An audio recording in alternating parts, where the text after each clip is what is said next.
Oke guys, kita sambung part yang kedua. Okay, ini barang-barang absorber belakang untuk Proton Saga VVT. Ada beberapa part macam yang ni kita perlu ambil daripada absorber yang lama. Barang dia bersih guys. Yang ni strut mounting, yang ni kena pakai balik. Kemudian tengah-tengah ni ada spacer, yang ni kita ambil balik. Dan juga washer ni. Maksud dia selepas buka yang lama tu, jangan buang terus seketul macam tu. Kita kena leraikan dan ambil beberapa part yang penting ni. Oke, next, kalau kamu ada rubber grease, boleh sapu sedikit pada permukaan yang antara rubber dan juga besi ni guys, supaya dia tidak menghasilkan bunyi-bunyian yang pelik-pelik. Sapu je halus macam ni. Yang penting dia ada pelincir.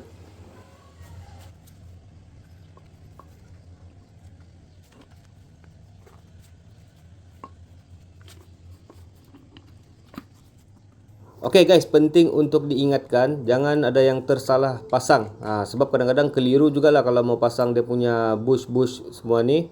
Jadi kalau boleh ambil gambar ataupun ambil video lah sebelum buka. Yang ni untuk yang DIY sendirilah. Kalau abang pomen saya pasti mesti cun punya pasang.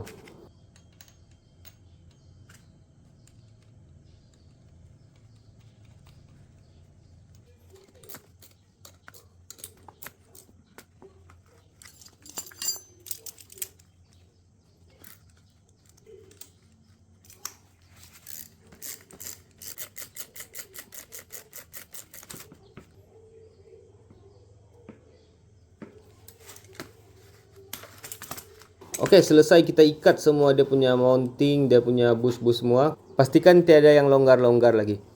Oke, jom kita pasang semula.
Oke guys, setakat ni sahaja perkongsian saya. Oke, yang sebelah saya dah pasang, tinggal yang sebelah ni lagi. Boleh tengok kesan dia bergesel. Memang masalah sudah ni absorber ni.